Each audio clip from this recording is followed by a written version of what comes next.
کے اندر مسلم حکومت نہیں بنانا چاہتے تھے، ملک کے اندر ملک کے بسنے والے ہندو اور مسلمانوں کی ملی جلی حکومت بنانا چاہتے تھے۔ انہوں نے جس سیکولرزم کے خواب کو دیکھا تھا، آج ملک کے اندر فرقہ پرست طاقتیں سیکولرزم کے لفظ کو ملک کے دستور سے نکال کر پھینکنا چاہتی ہیں۔ ہمارے اکابر نے ملک کے اندر سیکولرزم کا تصور دیا ہے۔ کون مائی کا لال ہے جو اس تاریخ کا مقابلہ کر لے یا اس کو نکیر لے؟ کوئی نہیں کر سکتا، انکار نہیں کر سکتا۔ یہ تھی ہماری تاریخ۔ حضرت شیخ الہند رحمۃ اللہ علیہ جب سعودی عرب سے طائف سے گرفتار کر کے اپنے ساتھیوں کے ساتھ مصر بھیجے گئے اور مصر سے اٹھا کر کے ان کو مالٹا کی جیل کے اندر بھیج دیا گیا، کانگریس کے لوگ جانتے تھے ان کی اس تاریخ کو۔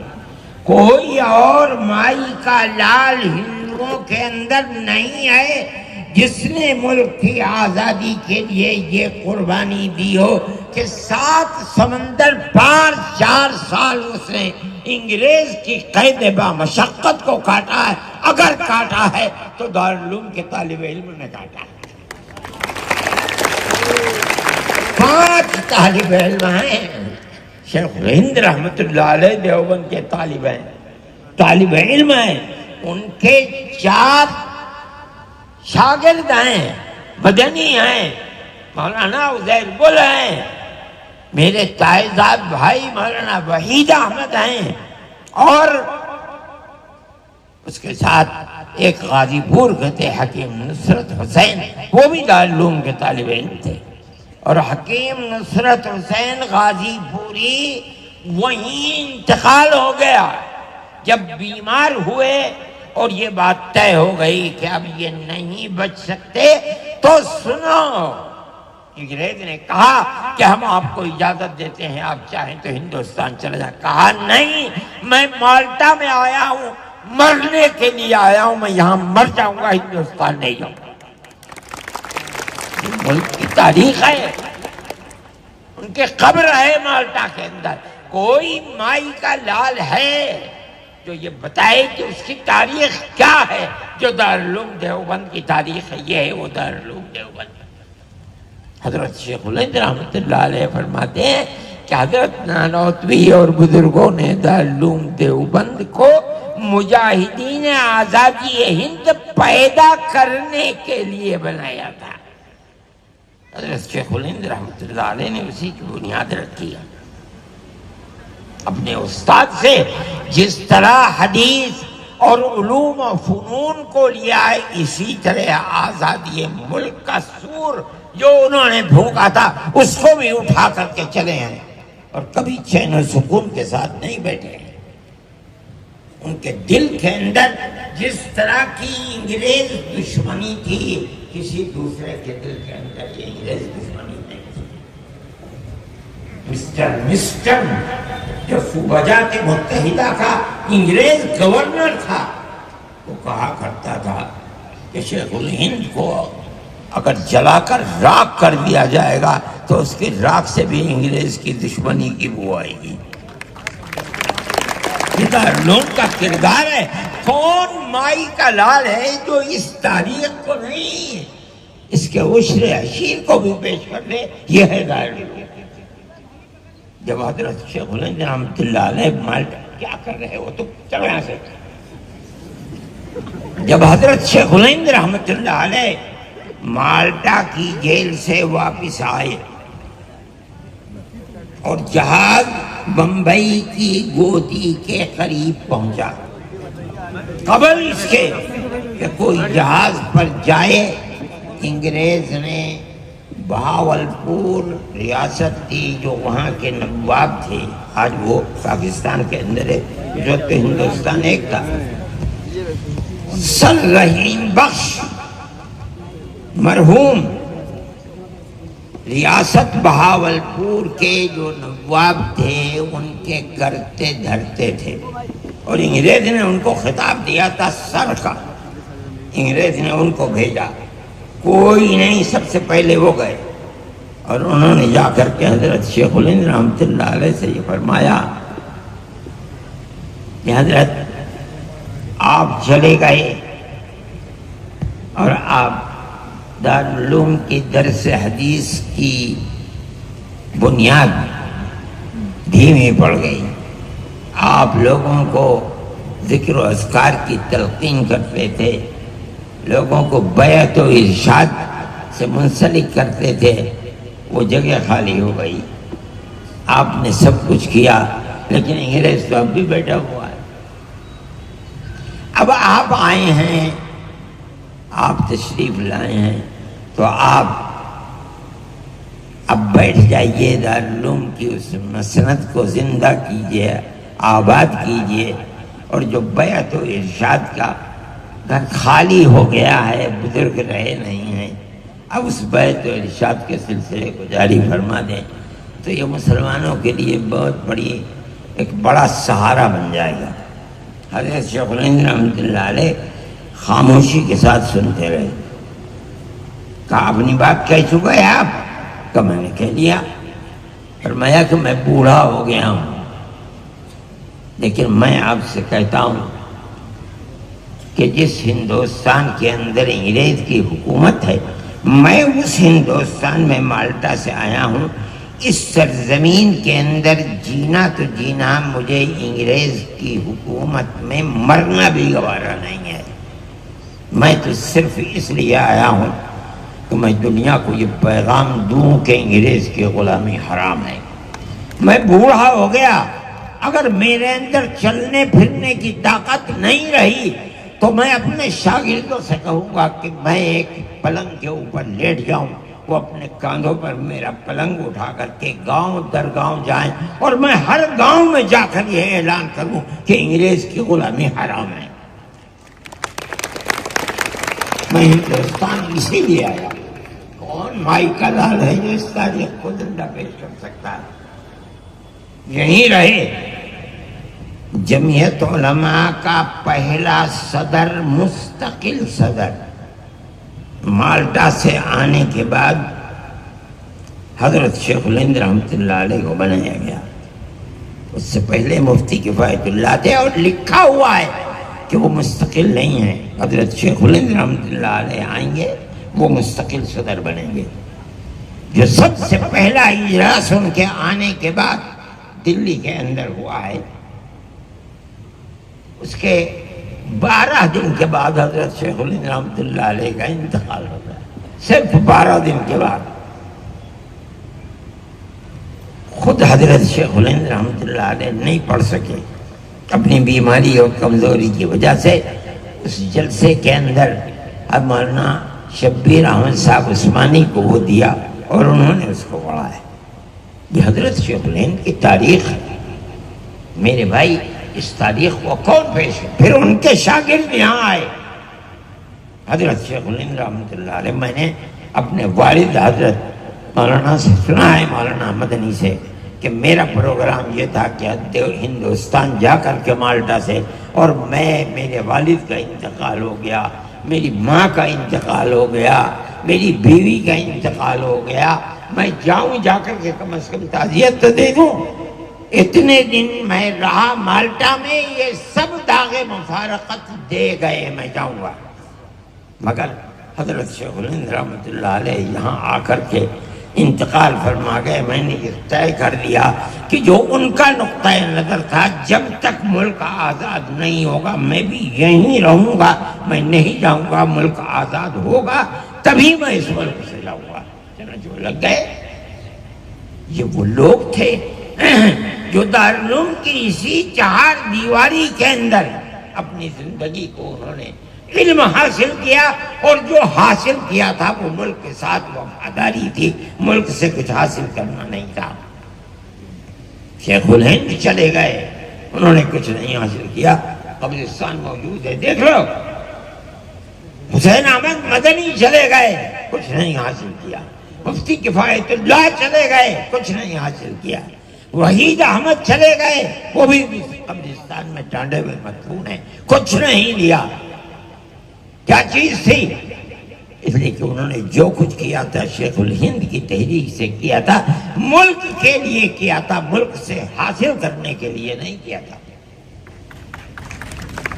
یہ دارالعلوم کی تاریخ ہے میرے بھائی، اس تاریخ کو ذہن میں رکھنا چاہیے، یاد رکھنا چاہیے۔ دنیا اس تاریخ کو بھلا رہی ہے۔ یہ بڑی بدقسمتی کی بات ہے کہ آج ملک کے اندر فرقہ پرستی کی جو طاقت ابھری ہوئی ہے، وہ مسلمان جس کی تاریخ یہ ہے جس کو میں نے آپ کے سامنے بیان کیا، اس مسلمان کو دہشت گرد بتاتی ہے۔ آج بھی میں نے اخبار کے اندر دیکھا جس کے اندر کہتے ہیں کہ 80% مسلمان ملک کے اندر دہشت گرد ہیں۔ ارے پاگل، تم نے ملک کی تاریخ کو کیا جانا ہے؟ وہ مسلمان جس کی تاریخ یہ ہے جو میں وہ ملک کا دشمن اور دہشت گرد ہوگا؟ جس کو چاہتے ہو پکڑ کر جس طرح چاہو جیلوں کے اندر بند کر دو، تمہاری دہشت گردی ہے یہ۔ فرقہ پرست طاقتیں دہشت گرد ہیں۔ ہندوستان کے اندر مسلمان کی تاریخ یہ ہے، جس کو دیکھنا ہے وہ آئے اور دارالعلوم دیوبند کو دیکھے، اس کی تاریخ کو پڑھے اور دیکھے کہ مسلمان اور ان کے باپ دادا کس طرح ملک کی آزادی کے لیے قربان دینے والے تھے، جنہوں نے ایک پیسہ بھی ملک سے نہیں لیا۔ اس کو سمجھنا چاہیے۔ آج کی جو صورتحال ہے، جب ملک آزاد ہوا تو ملک کی دستور سازی کی جو کمیٹی تھی، مولانا حفظ الرحمان صاحب جو جنرل سیکریٹری جمعیت علماء کے تھے اور دارالعلوم کے فرق تھے، مولانا ابو الکلام آزاد تھے۔ مولانا اگرچہ دارالعلوم کے پڑھے ہوئے نہیں تھے، مگر جمعیت علماء ہند کے ورکنگ کمیٹی کے ممبر تھے۔ ملک کی دستور ساز کمیٹی کے یہ دونوں ممبر تھے۔ جیسے جیسے ملک کی آزادی قریب آتی رہی، یہ لوگ سمجھتے تھے کہ کیا ہو رہا ہے۔ جمعیت علماء برابر موتی لال نہرو سے، گاندھی جی سے برابر یہ عہد لیتی چلتی تھی کہ ہمیں بتاؤ اور عہد کرو کہ ملک آزاد ہوگا تو ملک کا دستور سیکولر دستور بنے گا، جس کے اندر مسلمان کو اپنے مذہب کے ساتھ زندہ رہنے کا حق ہو۔ اور برابر ورکنگ کمیٹی یہ عہد کرتی چلتی ہے کہ ملک کے اندر ہندوستان میں گورنمنٹ بنے گی تو ملک کا دستور سیکولر دستور ہوگا، اور ہندوستان ملک کے اندر اقلیتیں اور خاص طور پر مسلم اقلیت اپنے مذہب کے ساتھ زندہ رہے گی۔ میں آپ کو اس زمانے کی ایک چیز جو حضرت رحمۃ اللہ علیہ کے قلم سے لکھی ہوئی ہے، میں آپ کو پڑھ کر سناتا ہوں، آپ یہ سنیے۔ ہری پور ضلع سورت کا اجلاس عام منعقدہ 19، 20، 21 فروری میں اس تحفظ کو ذیل کے الفاظ میں پاس کیا گیا ہے۔ کانگریس کا اجلاس ہے۔ ورکنگ کمیٹی نے اکتوبر 1937 میں، کانگریس کی ورکنگ کمیٹی نے کلکتے کی میٹنگ میں اقلیتوں کے حقوق پر جو تجویز پاس کی تھی اسے یہ کانگریس منظور کرتی ہے اور نئے سرے سے اعلان کرتی ہے کہ ہندوستان کی اقلیتوں کے تمدنی، مذہبی اور لسانی حقوق کی حفاظت کرنا کانگریس کا پہلا فرض اور بنیادی پالیسی ہے۔ پھر پڑھیے اس لفظ کو، کانگریس اعلان کرتی ہے کہ ہندوستان کی اقلیتوں کے تمدنی، مذہبی اور لسانی حقوق کی حفاظت کرنا کانگریس کا پہلا فرض اور بنیادی پالیسی ہے تاکہ حکومت کی کسی بھی ایسی اسکیم میں جس میں کانگریس شریک ہو اقلیتوں کو ترقی اور نشو و نما کا زیادہ سے زیادہ موقع مل سکے اور وہ قوم کی سیاسی، اقتصادی اور کلچرل زندگی میں پورا حصہ لے سکیں۔ آپ نے سنا، اب اس کے بعد سنیے۔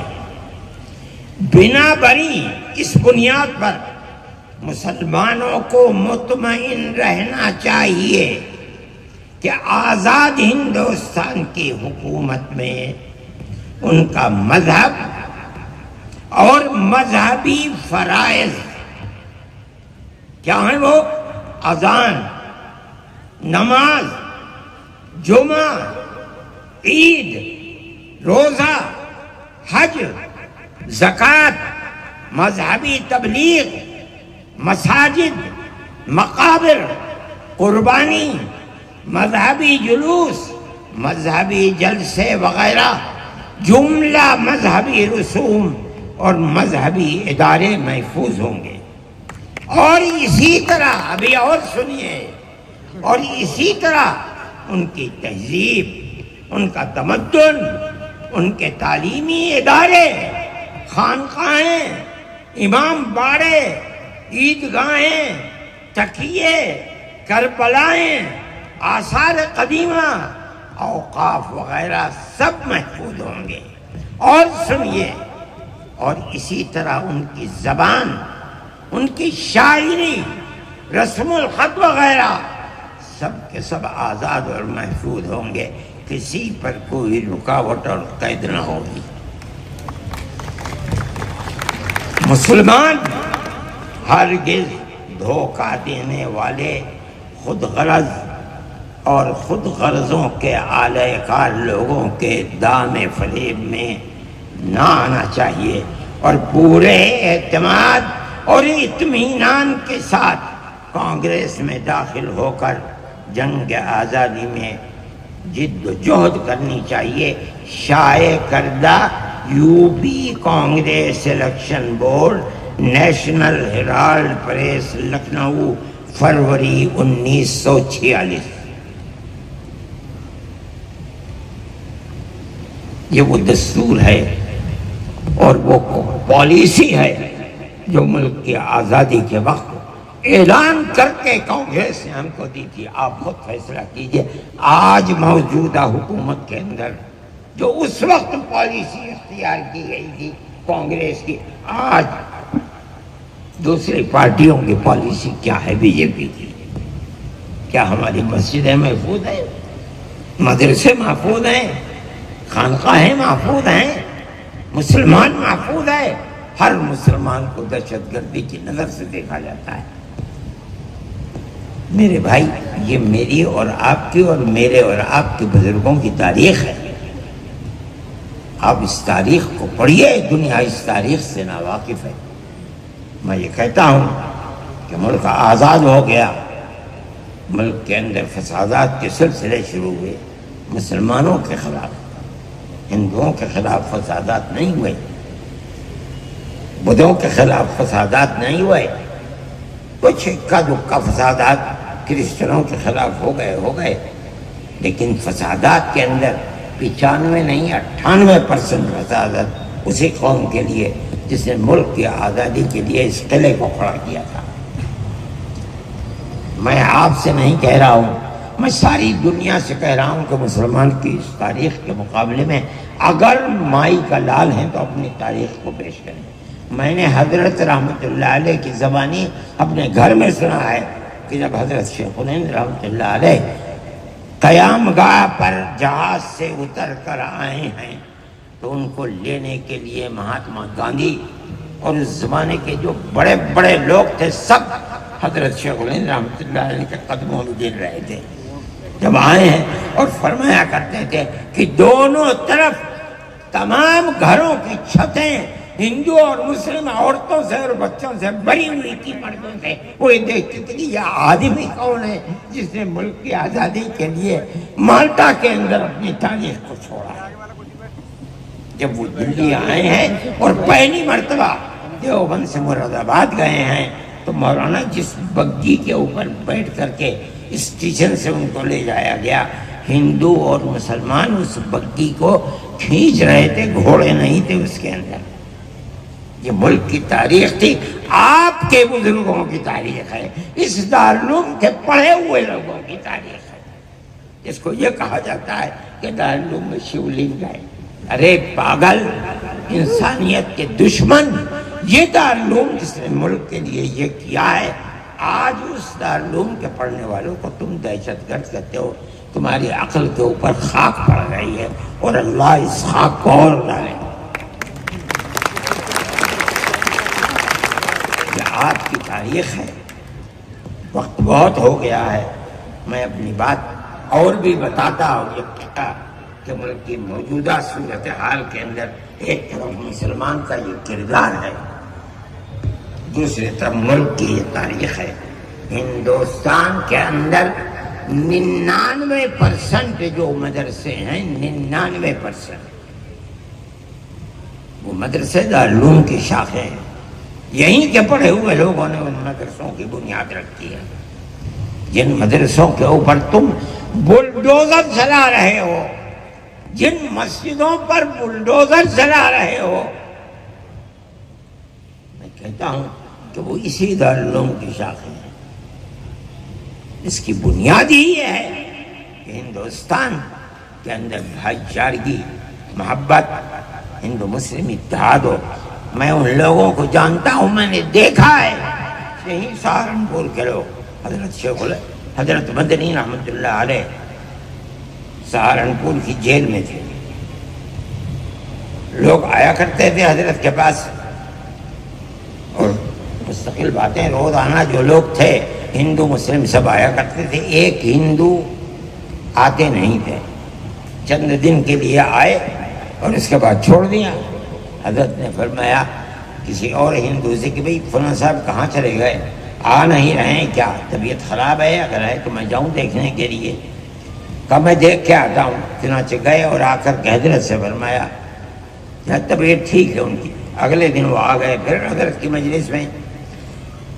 حضرت نے فرمایا کیا بات ہے، کیوں نہیں آتے ہیں، آپ کو مجھ سے کوئی شکایت ہے؟ فرمایا بالکل نہیں مولانا، میں آپ کی مجلس میں نہیں بیٹھوں گا، مجھے یہ خطرہ ہے اگر میں بیٹھا کروں گا تو میں اپنے مذہب کو چھوڑ کر اسلام مذہب کو اختیار کر لوں گا، اور میں اپنے مذہب کو چھوڑنا نہیں چاہتا۔ یہ آپ کی تاریخ ہے، بھائی چارے کی تاریخ ہے، پیار و محبت کی تاریخ ہے۔ آج حکومت کی بنیاد جو بنیادی پتھر ہے وہ اسی بھائی چارے کی تاریخ کو آگ لگا کر نفرت کی آگ کو جلانا ہے۔ میں کہہ رہا ہوں اس بات کو، اور کیا ہو رہا ہے ہندوستان کے اندر؟ آپ اسلام کو مٹانا ہی تو چاہتے ہیں، اسلام کی تاریخ کو مٹانا چاہتے ہیں، مسلمان کو گھر واپسی کے پروگرام کے اندر لا کر کے ہندو بنانا ہی تو چاہتے ہیں۔ یہ پیار و محبت کی تاریخ نہیں ہے، یہ نفرت کی تاریخ ہے جس کو آپ بڑھانا چاہتے ہیں۔ ہم اس کے خلاف ہیں۔ آپ اس تاریخ کو دیکھیں کتنے دن چلا سکتے ہیں۔ یہ تاریخ ہے اسلام کی، جو آج کی تاریخ نہیں ہے، اسلام کی 1400 سال کی تاریخ ہے۔ پہلے دن جب نبوت آپ کو ملی ہے مکی زندگی کے اندر، مکہ آپ کا مخالف ہو گیا۔ 13 سال وہاں گزار کر جب اتنی زمین تنگ ہو گئی کہ فیصلہ کر لیا گیا کہ آج گھر سے نکلے محمد علیہ السلام کو قتل کر دو، اللہ نے انہی کے درمیان سے نکالا۔ ابو بکر صدیق رضی اللہ تعالیٰ عنہ کے گھر گئے، وہاں سے دونوں کے دونوں غار میں آ کر چھپ گئے اور وہاں سے اٹھے اور اس کے بعد مدینہ منورہ چلے آئے۔ یہ ہندوستان کی یہ اسلام کی تاریخ ہے۔ مکہ معظمہ کے اندر سے آئے مدینہ منورہ، آپ کو زہر دیا گیا، جادو کیا گیا، وہاں آپ کے اوپر سے پتھر ڈال کر یہودیوں نے آپ کو قتل کرنا چاہا. یہ تمام چیزیں اور جنگ پر جنگ ہوتی رہی، لیکن مسلمان زندہ ہے. اور جو لوگ مسلمان کو فنا کرنا چاہتے تھے اللہ نے ان کو فنا کر دیا. مکہ فتح ہو گیا. اس زمانے سے لے کر آج تک اسلام کے خلاف وہ تاریخیں چل رہی ہیں. ہر طاقت ختم ہوئی ہے. اسلام تو اپنی جگہ پر زندہ ہے، مسلمان بھی زندہ ہے. اور آپ قریب میں دیکھ لیجئے، سمرقند ہے، بخارا ہے، تاشقند ہے، ازبکستان ہے، تاجکستان ہے، چیچنیا ہے، آذربائیجان ہے، قزاقستان ہے، قرقیزستان، یہ ترکمانستان ہے. یہ تو سب کی سب مسلم ریاستیں تھیں، ان کی حکومتیں تھیں. آج سے 125-150 سال پہلے کمیونزم آیا اور سب کے اوپر پانی پھیر کر کے کمیونسٹ حکومت قائم کی. لیکن آپ دیکھیے کہ ان بادشاہوں کا تو نام و نشان مٹ گیا. مسجدوں کو میوزیم بنا دیا گیا، مسجدوں کے اندر جانا بند کر دیا گیا، مسجدوں سے نمازوں کی آواز بند ہو گئی. لیکن وہی کمیونزم جس نے ان تمام مسلم ریاستوں کے اوپر پانی پھیر دیا تھا، خود افغانستان جیسی فقیر ملک کے دلدل میں پھنس کر کے کمیونزم کی ریڑھ کی ہڈی ٹوٹ گئی. تمام ممالک آزاد ہو گئے. میں گیا ہوں، جن مسجدوں کو میوزیم بنا دیا گیا تھا آج ان مسجدوں سے 5 وقت کی آواز اللہ اکبر کی پھر آ رہی ہے. چیچنیا کی مسجد میں روس کا صدر جا کر کے قرآن کو اٹھا کر کے اپنے سینے سے لگاتا ہے اور دنیا اس کی تصویر کو دیکھتی ہے. میں کہتا ہوں کہ جن طاقتوں نے اسلام اور مسلمانوں کو مٹانا چاہتا تھا، اللہ کا وعدہ ہے یریدون ان یطفئوا نور اللہ بافواہہم ویابی اللہ الا ان یتم نورہ ولو کرہ الکافرون. سب طاقتیں مٹ گئیں، اسلام تو اپنی جگہ پر زندہ ہے. اور میرا ایمان ہے، میرا دعویٰ ہے کہ قیامت کے قریب تک اسلام اسی طرح زندہ رہے گا.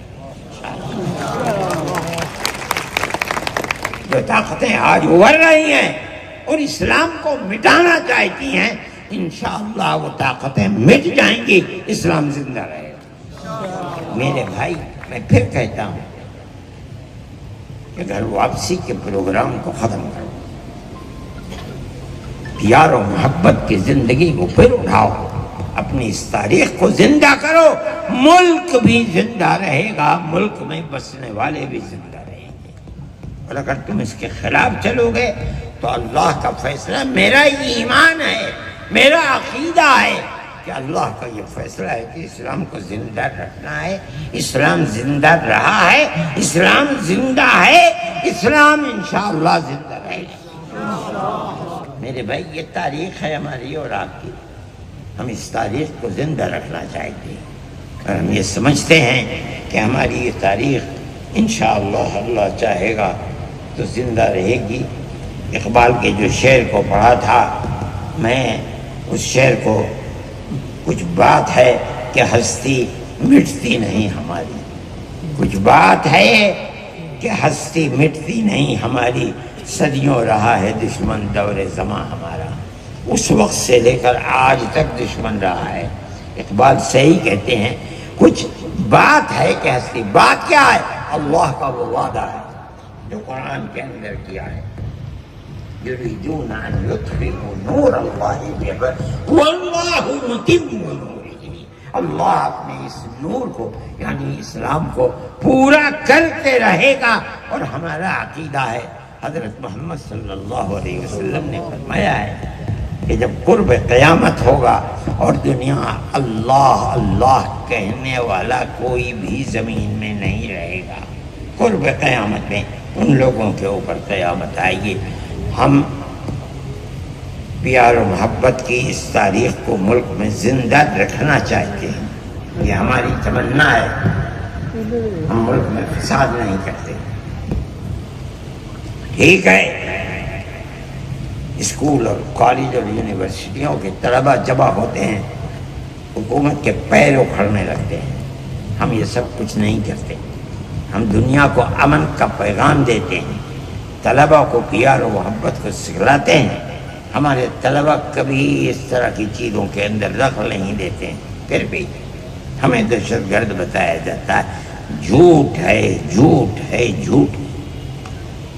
مسلمان دہشت مسلمان کو وہ محبت ہے اپنے ملک سے جو میں نے آپ کے سامنے پیش کی ہے. دنیا کے لیے نہیں، حکومت کرنے کے لیے نہیں. ہم تو صرف ملک کے باسی ہیں، رہنے والے ہیں. ہم اس ملک کو زندہ رکھنے کے لیے کرتے ہیں. جو بھی کرتے ہیں پیار و محبت کو زندہ رکھنے کے لیے کرتے ہیں. کرتے چلے آئے ہیں اور کرتے رہیں گے. ہم مر جائیں گے، ہماری اولاد انشاءاللہ کرتی رہے گی. ملک ہمارا ہے، ملک زندہ رہا ہے، زندہ ہے، اور انشاءاللہ پیار و محبت کے ساتھ زندہ رہے گا. میں آج کے دن میں پھر آپ کو مبارکباد دیتا ہوں اور میں دعا کرتا ہوں کہ اللہ ہمارے اس ملک کی وہ پرانی پیار و محبت کی جو تاریخ رہی ہے، اللہ اس تاریخ کو زندہ رکھے اور ملک کے اندر پیار و محبت کی تاریخ کا نشو و نما ہو. آگے بڑھیں اور اسی تاریخ کی زندگی کے ساتھ آگے بڑھیں. اللہ تعالی خیرات و برکات سے نوازے. دارالعلوم کی بھی اللہ حفاظت فرمائے، اور دارالعلوم کو جس مقصد کے لیے کامیاب کیا گیا تھا، اللہ اس مقصد کے اندر کامیابی اور کامرانی دارالعلوم کو، دارالعلوم سے وابستہ لوگوں کو، دارالعلوم کی خدمت کرنے والوں کو، دارالعلوم میں پڑھنے والوں کو، سب کو اسی نقطے کے اوپر پیار و محبت کے اللہ قائم و دائم رکھے اور پیار و محبت کے لیے کام کرنے کی توفیق عطا فرمائے. وآخر دعوانا ان الحمدللہ رب العالمین. ہم حضرت والا کے دل کی گہرائیوں سے شکر گزار ہیں کہ حضرت نے اپنے ذوق اور